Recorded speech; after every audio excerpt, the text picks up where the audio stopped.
तो देखो ये सिद्ध करना है कि इकाई के घनमूलों का समुच्चय गुणन संक्रिया के सापेक्ष एक परिमित आवेली ग्रुप होता है। ठीक है, सिद्ध कीजिए, क्वेश्चन लिखो, सिद्ध कीजिए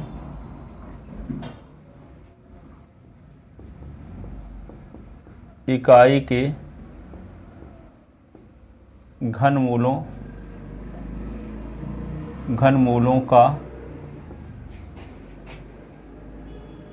का समुच्चय गुणन संक्रिया के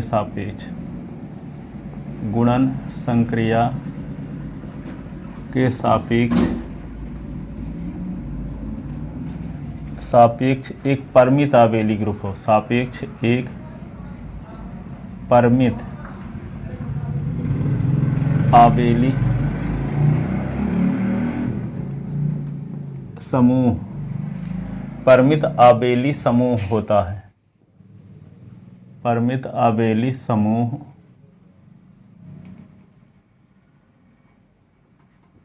होता है। सिद्ध कीजिए इकाई के घनमूलों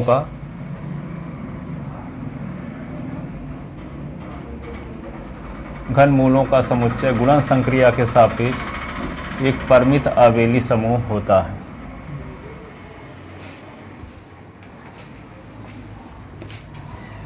परिमित आवेली समूह होता है।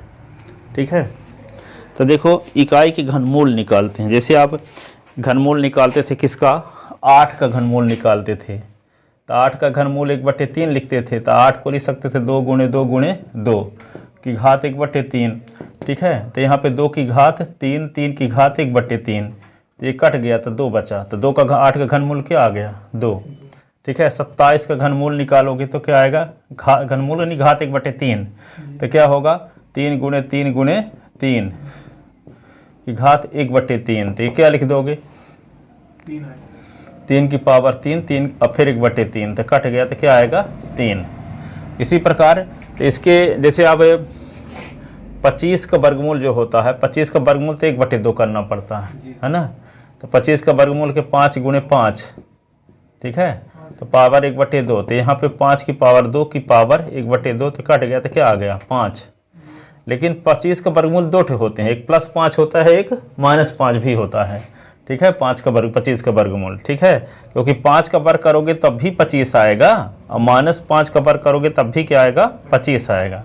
तो 25 का जो वर्गमूल होगा +-5 होता है, 25 का वर्गमूल +-5। ठीक है, तो 2 मान होगा, तो 25 का वर्गमूल को लिखते हैं घात 1/2, तो घात 1/2 है तो +5 भी होगा -5 भी होगा, +5 भी होगा और -5 भी होगा। ठीक है, इसी प्रकार तो जब घनमूल होगा तो घात 1/3 है तो 3 मूल होने चाहिए ना, जब 2 पावर 1/3 2 मूल हुए, +5 -5 तो पावर 3 होने पर 3 होने चाहिए, पर यहाँ एक निकाला गया है 2 बार। तो पहली छोटी क्लास से तो इतना ही काम चल जाता था कि 8 का घनमूल 2 होता है, क्योंकि वे समित संख्या लड़के पढ़े नहीं थे पहले 8वीं वाले। लेकिन यहाँ घात 1/3 है तो इसका मतलब 3 मूल होने चाहिए, घात 1/4 है तो 4 मूल होने चाहिए, घात 1/15 है तो 15 मूल होने चाहिए, घात 1/n है तो n मूल होने चाहिए। ठीक है, तो यहाँ पे तो 8 का घनमूल जो होगा सही तरीके से निकाला जाइए। 8वीं के स्टैंडर्ड में तो कहोगे 8 का घनमूल 2 होगा, लेकिन यदि आप 11वीं पढ़ चुके, 12वीं पहुंचे कॉलेज में पहुंच गए, तो 8 का घनमूल फिर ऐसे निकलेगा, 8 की घात 1/3, तो 8 को लिखेंगे 8 × 1 की घात 1/3, तो इसको लिखेंगे 8 की घात भी 1/3 और 1 की घात भी 1/3, तो 8 को लिख सकते हैं 2 × 2 × 2 की घात 1/3 और 1 की घात 1/3, तो क्या होगा 1 ओमेगा स्क्वायर। ऐसे अब इकाई के घनमूल 1 ओमेगा स्क्वायर कैसे होता है अभी निकाल देंगे हम। तो 2 की घात 3 लिख दोगे यहाँ और घात 1/3, और ये क्या लिखोगे 1 ओमेगा स्क्वायर, तो 3 कट गया तो 2 बचा, तो 1 ओमेगा स्क्वायर, तो 2 का अंदर गुणा कर दो, 2 ओमेगा और 2 ओमेगा स्क्वायर, तो 8 की घात 1/3, 8 का घनमूल ये हुए तीनों। ठीक है, 8 के घनमूल क्या हुए 2 ओमेगा स्क्वायर, तो इसके लिए आपको 1 की घात 1/3 का मान निकालना पड़ेगा। यही ना बोला है, सिद्ध कीजिए इकाई के घन मूलों का समुच्चय। तो इकाई के घन मूल अभी नहीं जानते, पहले 11th क्लास में था जब एमपी बोर्ड की किताब लगती थी, जब एनसीईआरटी किताब आ गई थी घन मूल सब निकाल दिया, ठीक है।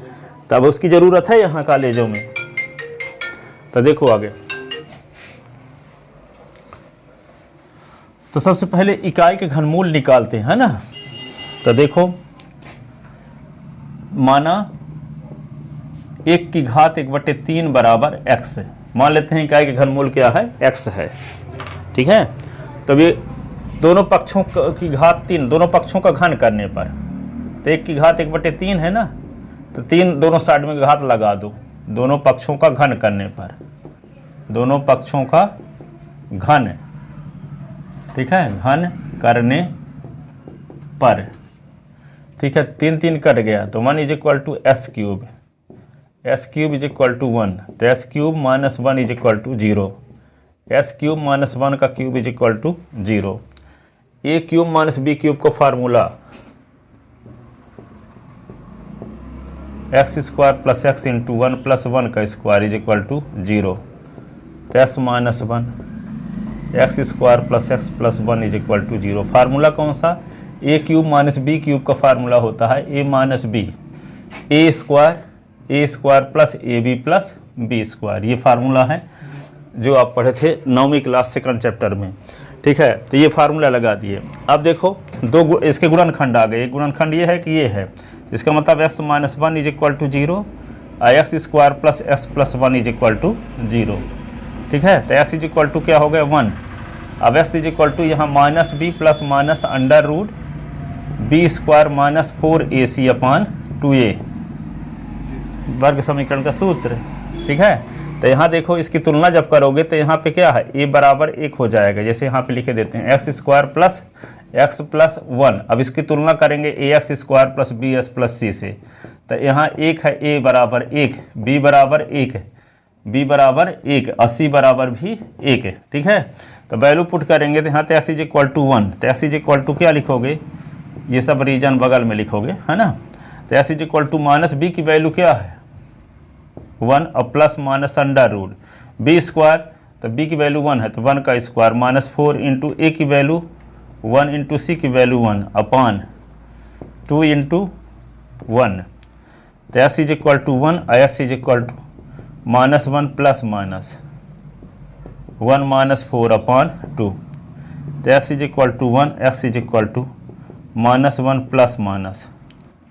-3/2, ठीक है।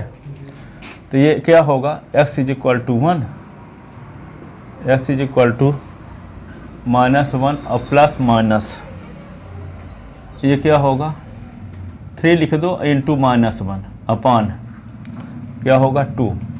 तो x = 1, x = -1 और प्लस माइनस, और इसको क्या लिख सकते हो, 3 को लिख सकते हो देखो 3 को लिख सकते हो √3 × √3, और ये क्या होता है -1 को लिख सकते हो आयोटा स्क्वायर, क्योंकि आयोटा स्क्वायर की वैल्यू -1 होती है, समित संख्या में पढ़े थे, ठीक है। और अपान क्या लिख दोगे 2। तो x = 1, x = -1 प्लस माइनस, ये √3 2 बार है, √3 × √3 आयोटा × आयोटा, तो दोनों का जोड़ा बन रहा है, इसका भी जोड़ा इसका भी जोड़ा बटे क्या होगा 2। तो फिर क्या लिख दोगे, ये x = 1 और x = -1 प्लस माइनस, √3 का जोड़ा बन रहा था √3 लिख दिए, आयोटा का जोड़ा था आयोटा लिख दिए, √3 आयोटा ऐसे, अपान क्या हुआ 2। तो s = 1 और एक बार प्लस चिन्ह लेंगे एक बार माइनस चिन्ह लेंगे, तो s = -1 और प्लस √3 आयोटा अपान 2, s = -1 √3 आयोटा अपान 2, ये ठीक है। इस प्रकार आपको इकाई के घनमूल क्या क्या मिल गए, 1 की घात 1/3 बराबर 1, -1 प्लस √3 आयोटा अपान 2 और -1 √3 आयोटा अपान 2, ठीक है। तो 1 की घात 1/3, तो इसको एक मान लिया इसको ओमेगा, मान लिया इसको ओमेगा स्क्वायर से दर्शाते हैं, ठीक है। तो इकाई का घनमूल क्या हुआ, तो इकाई का एक वास्तविक घनमूल होता है, तो सम्मिश्र घनमूल होते हैं। तो सम्मिश्र घनमूल को एक को ओमेगा से दर्शाते, दूसरा ओमेगा स्क्वायर हो जाता है, क्योंकि हम इसका स्क्वायर करेंगे तो यही आ जाएगा, ठीक है। तो इसके स्थान पे हम इसी का स्क्वायर लिख सकते हैं, और इसको दर्शा दिए ओमेगा से, तो ये क्या हो गया, ओमेगा स्क्वायर। तो ये इकाई का घनमूल हुआ, ठीक है। अब इकाई के घनमूल को एक सेट बना लिए जी, उसको मान लिए 1 ओमेगा स्क्वायर, ठीक है। तो इसमें एक संबंध होता है कि 1 प्लस ओमेगा स्क्वायर बराबर 0 होता है, और omega cube is equal to 1 होता है। तो 1 plus omega is equal to minus omega square, omega plus omega square is equal to -1, ठीक है। और ये 1 plus omega square is equal to minus omega, संबंध तो ये है दो ठो केवल, पर इसी का पक्षांतरण करके 1 प्लस ओमेगा, तो इसको उधर ले गए तो माइनस में हो गया, फिर ओमेगा को उधर ले 1 को उधर ले गए तो ये प्लस में, तो उधर गया तो माइनस में हो गया, फिर 1 प्लस ओमेगा स्क्वायर ओमेगा को उधर ले गए तो माइनस ओमेगा हो गया, ठीक है। तो ये संबंध है, ठीक है। तो ये इकाई का घनमूल निकालो यहाँ तक। इसके बाद जी को मैं मान लिया, अब इसको सिद्ध करने वाले हैं कि गुणन संक्रिया के सापेक्ष इसमें 5 प्रॉपर्टी होल्ड होती है। कौन कौन, समवरक नियम, साहचर्य नियम, तत्समक अवयव का अस्तित्व, प्रतिलोम अवयव का अस्तित्व, क्रमविनिमय नियम। और जब पांचों नियम फॉलो होगा गुणन संक्रिया के सापेक्ष, ये क्या कहलाएगा, आबेली ग्रुप, ठीक है। एक जीवन प्रॉपर्टी हो तो उसको कल्प समूह, जीवन G2 तो अर्ध समूह, जीवन G2 थे मोनोइड, और जीवन G2 G4 तो समूह, अब 5 प्रॉपर्टी होल्ड होता है आबेली समूह। अच्छा लिखे रहे होंगे तो याद होगा कुछ, तो लिखो इसको, फिर आगे हम मिटा के आगे को लिखते हैं। अब दिखाएंगे कि इकाई के घनमूलों का जो समुच्चय है वह गुणन संक्रिया के सापेक्ष क्या होता है, एक आबेली ग्रुप होता है।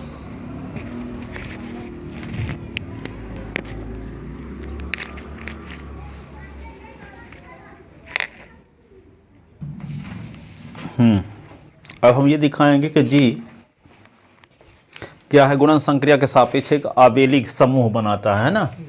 इसके लिए अब ये फार्मूला याद होना चाहिए, 1 प्लस ओमेगा स्क्वायर। जैसे मान लो ओमेगा की पावर क्यूब 4 आ गया है ना आपके पास, तो इसको लिख सकते हो ओमेगा क्यूब इंटू ओमेगा, लिख लो सर इसको, हाँ ये सब लिखना पड़ेगा। ओमेगा क्यूब की वैल्यू होती है 1, तो ओमेगा की पावर 4 जब आ गया तो ओमेगा क्यूब इंटू ओमेगा लिखेंगे, तो ओमेगा क्यूब की वैल्यू क्या लिख देंगे यहाँ पे 1 है, तो ओमेगा की पावर 4 की वैल्यू 1 इंटू ओमेगा, तो ओमेगा की पावर 4 की वैल्यू क्या हो गई, ओमेगा, ठीक है। कोई आपसे पूछे कि ओमेगा की पावर 5 की वैल्यू क्या होगी, तो क्या करोगे, omega cube into omega square कर दोगे, और ओमेगा क्यूब की वैल्यू होती है 1, तो 1 इंटू ओमेगा स्क्वायर, तो ओमेगा की पावर 5 की वैल्यू क्या हो गई, ओमेगा स्क्वायर के बराबर, ठीक है। तो ये लिख लो, ये वाली 1 प्लस ओमेगा स्क्वायर बराबर 0, omega cube is equal to 1 plus omega, ये ओमेगा स्क्वायर उधर ले गए तो minus omega square, omega plus omega square तो -1 प्लस ओमेगा स्क्वायर तो माइनस ओमेगा, तो उसमें भी तो बताए थे आंशिक भिन्न, आंशिक अवकलन में था तो ओमेगा वाला।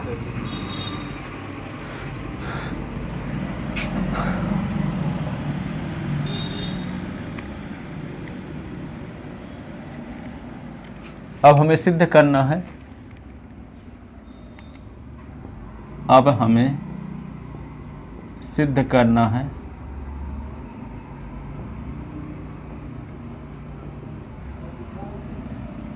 कि G is equal to 1 omega square गुणन संक्रिया के सापेक्ष, गुणन संक्रिया के सापेक्ष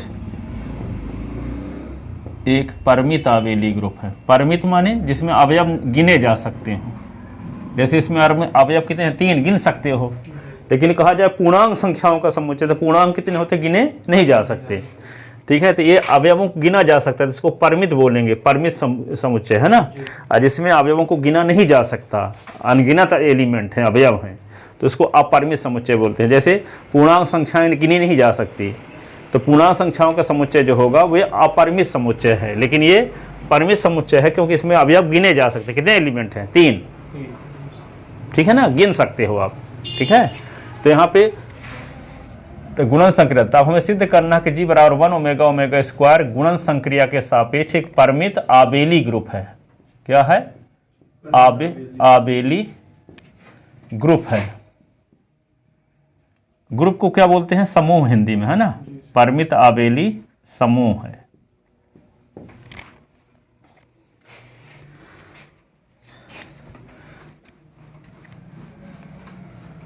शुद्ध इंग्लिश हिंदी मीडियम अब बहुत कम पढ़ाए हैं, हम मिक्स से पढ़ाते थे, इंग्लिश हिंदी दोनों रहते थे, तब वर्ड सब इंग्लिश के यूज करते थे। ठीक है, फाइनाइट, आबेली, ग्रुप लिखे भले हिंदी के, अभी 2 साल होता है इंग्लिश पढ़ाए, पहले इसके पहले मिक्स पढ़ाते थे, सभी इंग्लिश वाले वर्ड लिखते हिंदी में थे, ताकि हिंदी मीडियम वालों को भी समझ में आया, हिंदी इंग्लिश मीडियम वालों को। और सही तरीका यही भी है, जब यदि आपको आगे एमएससी करना है तो आगे इंग्लिश से किताबें नहीं आती हिंदी मीडियम की, एमएससी की इंग्लिश से की है तो कन्वर्ट होने पड़ता है। अब आप दूसरे सब्जेक्ट से एमएससी करने वाले तो कोई दिक्कत नहीं है, इस हिंदी से पढ़ सकते हो, पर यदि आप मैथ से एमएससी करना चाहते हो तो फिर यह सब इंग्लिश वर्ड भी यूज कर सकते हैं। ठीक है, तो G = 1 ओमेगा स्क्वायर, तो गुणन संक्रिया के सापेक्ष एक परिमित आबेली समूह है। ठीक है, तो ये दिखाएंगे कि गुणन संक्रिया इसमें संबरक नियम का पालन करती है, फिर साहचर्य नियम का पालन करती है, फिर तत्समक अवयव का अस्तित्व है। ठीक है, प्रतिलोम अवयव का अस्तित्व है, फिर क्रम विनिमय नियम का पालन करती है। ठीक है, तो ये दिखाना होगा। तब क्या दिखाना होगा, तो G को आबेली समूह सिद्ध करने के लिए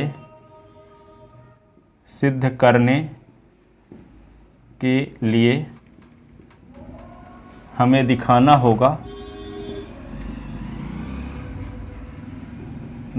होगा कि गुणन संक्रिया G में निम्नलिखित अवग्रहीतों को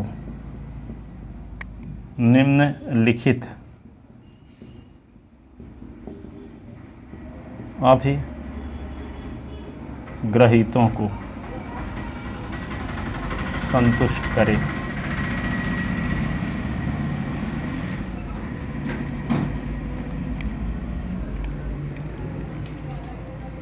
निम्नलिखित अवग्रहीतों को संतुष्ट करे। पहला क्या लिखते हैं, जीवन, जिसको हिंदी में क्या बोलते हैं, संबरक नियम,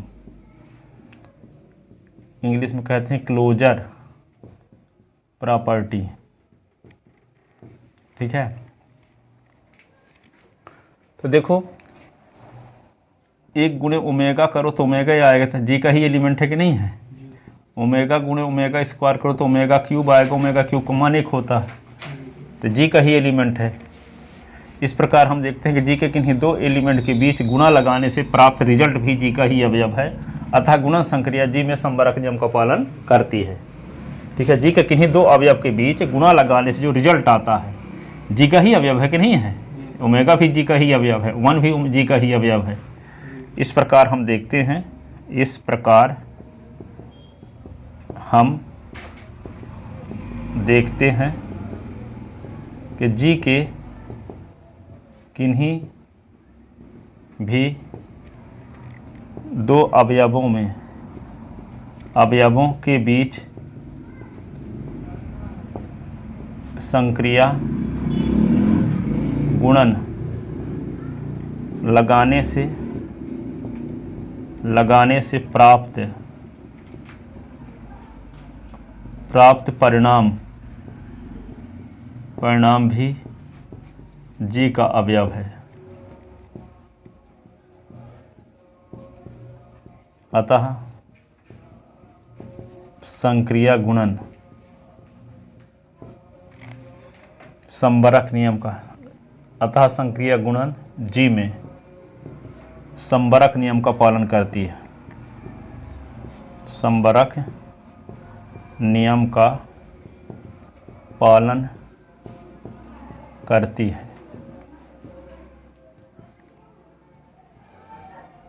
ये देखिए, जैसे 1 ओमेगा स्क्वायर है ना, यहाँ 1 ओमेगा स्क्वायर, तो देखो यहाँ गुणा लगाते हैं, 1 और 1 के बीच में गुणा लगाएंगे तो 1 1 कम 1 ही होता है, 1 का गुणा ओमेगा के साथ ओमेगा ही होगा, 1 का ओमेगा स्क्वायर के साथ ओमेगा स्क्वायर ही होगा, ओमेगा के 1 के साथ गुणा तो ओमेगा ही आएगा, ओमेगा को ओमेगा के साथ ओमेगा स्क्वायर आएगा, ओमेगा का ओमेगा स्क्वायर के साथ ओमेगा क्यूब, तो इसका मान 1 होता है। ओमेगा स्क्वायर को 1 के साथ तो ओमेगा स्क्वायर, ओमेगा स्क्वायर को ओमेगा के साथ ओमेगा क्यूब, उसका मान 1, ओमेगा स्क्वायर का ओमेगा स्क्वायर तो ओमेगा पर 4, उसको लिख सकते हैं ओमेगा क्यूब इंटू ओमेगा, तो ओमेगा आ जाएगा। ओमेगा के पावर 4 आएगा तो इसको लिख सकते हैं क्या, ओमेगा क्यूब इंटू ओमेगा, तो ओमेगा क्यूब की वैल्यू 1 इंटू ओमेगा, तो ओमेगा ना हो गया। तो यहाँ जो कहने का मतलब 2 अवयवों के बीच में गुणा लगाने से ये अवयव आएंगे, तो ये सब जी के अवयव हैं कि नहीं हैं, कि बाहर के हैं, जी के ना एलिमेंट आ रहे हैं, तो जी के किन्हीं 2 अवयव के बीच में गुणा लगाने से ये रिजल्ट आ रहे हैं। इसका मतलब जी में गुणन संक्रिया संवर्ग नियम का पालन करती है। ठीक है, अब क्या दिखाएंगे, साहचर्य नियम, लिख लो।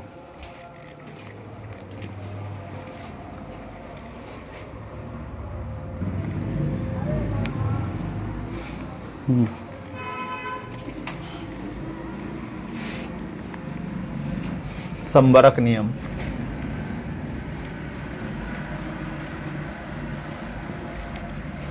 दूसरा क्या है, साहचर्य।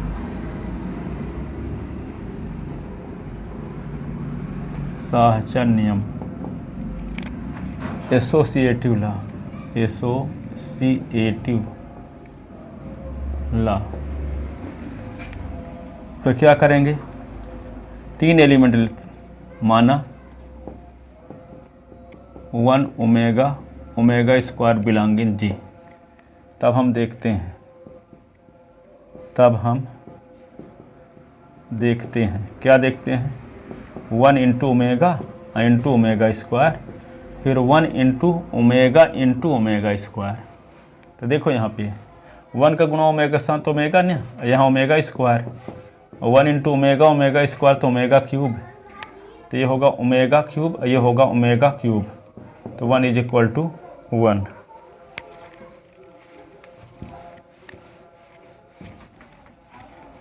इसको G2 लिखते हैं ना, साहचर्य नियम। तो दोनों पक्ष बराबर आ रहा कि नहीं, अतः गुणन संक्रिया G में, अतः गुणन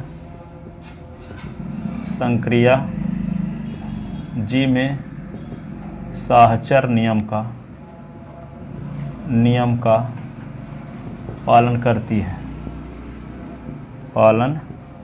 है। फिर क्या लिखेंगे, तीसरा G3, तत्समक अवयव का अस्तित्व, तत्समक अवयव का अस्तित्व। तो इसका मतलब जी में गुणन संक्रिया के सापेक्ष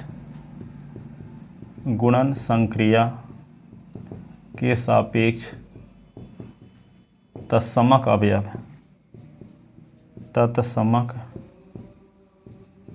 अवयव एक है, क्योंकि 1 गुणे 1 तब 1 आएगा, ओमेगा गुणे 1 तब भी ओमेगा आएगा, ओमेगा स्क्वायर गुणे 1 तब भी ओमेगा स्क्वायर आएगा। 1 का गुणा करने से कोई फर्क नहीं पड़ रहा है, जिस एलिमेंट का गुणा करने से कोई फर्क ना पड़ रहा हो, यानी 2 अवयवों के बीच में संक्रिया लगाएं, ठीक है, तो उस विशेष अवयव की वजह से उन अवयवों में कोई फर्क ना पड़े, तब उस विशेष अवयव को कहते हैं तत्समक अवयव। ठीक है, गुणन तत्समक क्या हुआ, एक ऐसा अवयव है जी में कि 1 का हम किसी भी अवयव के साथ गुणा कर दें जी के, तो उन अवयवों में कोई बदलाव नहीं होता। जैसे 1 ओमेगा स्क्वायर, तो 1 ओमेगा स्क्वायर आ गया, 1 का गुणा करने से इन अवयवों में कोई फर्क नहीं पड़ रहा है, तो ये अवयव 1 कहलाएगा तत्समक अवयव। ठीक है, आइए, तत्समक अवयव जी में उपस्थित है कि नहीं उपस्थित है, उपस्थित है ना, जी जो समुच्चय बनाए थे, कहाँ गया ये तत्समक अवयव उपस्थित है। तो ऐसा अवयव क्या जी में उपस्थित है कि जिस अवयव का गुणा कर दें सभी अवयवों के साथ, तक किसी उन अवयवों में कोई फर्क ना पड़े, तो ऐसा अवयव उपस्थित है 1। यानी गुणन संक्रिया के सापेक्ष तत्समक अवयव क्या है, 1 है, अर्थात जी में तत्समक अवयव का अस्तित्व है, जी में तत्समक अवयव का अस्तित्व है। अब दूसरा क्या दिखाना होगा, प्रतिलोम अवयव का अस्तित्व, प्रतिलोम अवयव का अस्तित्व, तत्समक अवयव का अस्तित्व। इसको इंग्लिश में लिखते हैं existence existence of identity element.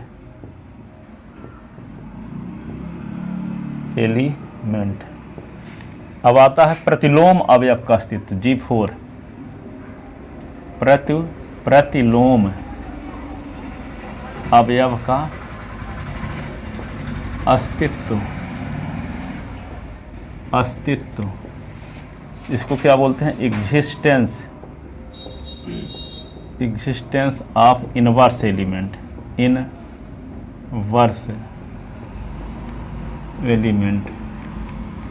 तो क्या लिखेंगे?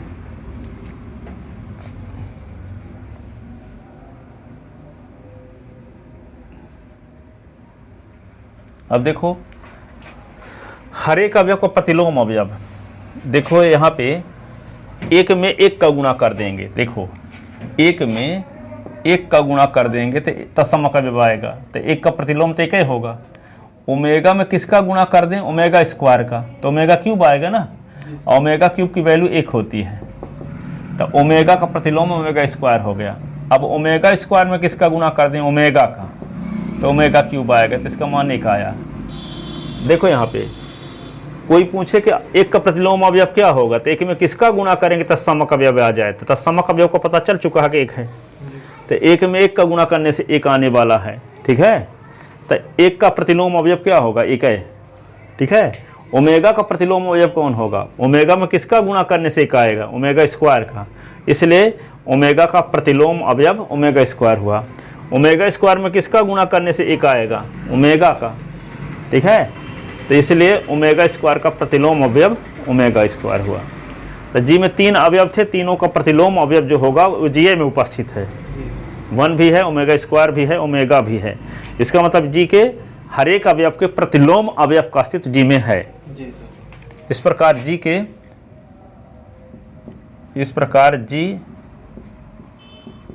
प्रत्येक अवयव के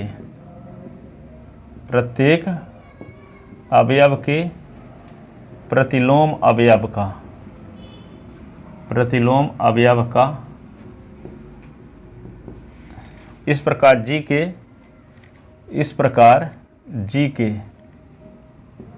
प्रत्येक अवयव के प्रतिलोम अवयव का अस्तित्व है।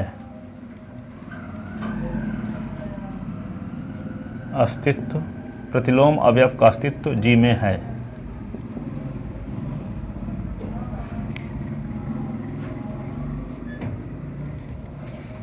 अब क्या आता है? क्रम विनिमय नियम।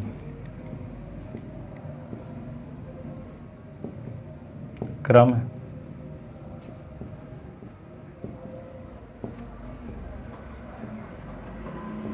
विनिमय नियम में क्या लिखेंगे? माना 1 और ओमेगा, 2 एलिमेंट लेना पड़ेगा, माना omega comma omega square belong in G. तब हम देखते हैं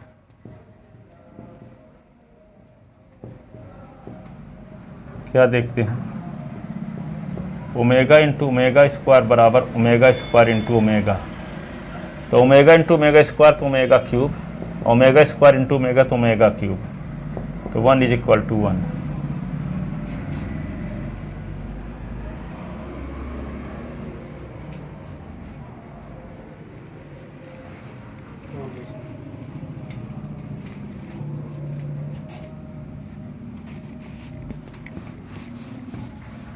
अतः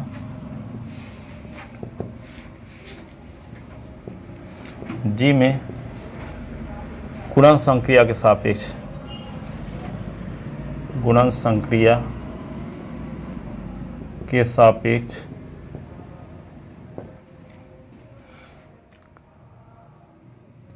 क्रम विनिमय नियम का भी पालन होता है। क्रम विनिमय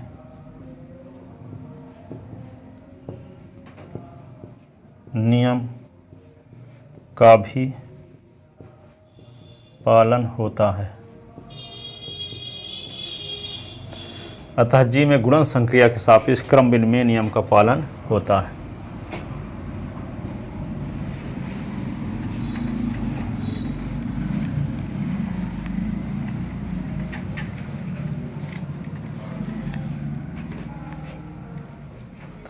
ठीक है। इस प्रकार हम देखते हैं, इस प्रकार हम देखते हैं गुणन संक्रिया जी में आबेली समूह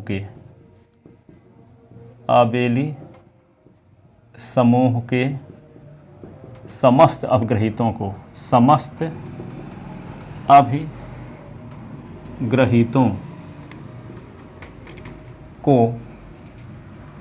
अभिग्रहीतों को संतुष्ट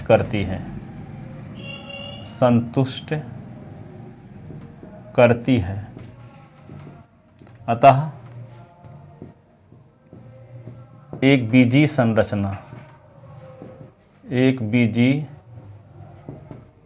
संरचना जी अडॉट एक आबेली ग्रुप है, आबेली समूह है,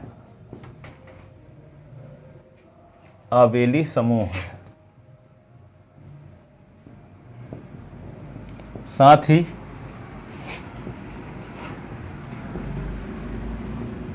जी में अवयवों की संख्या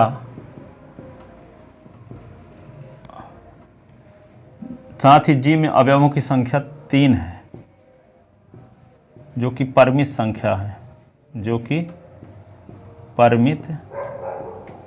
संख्या है, अतः जी अडॉट एक परिमित आबेली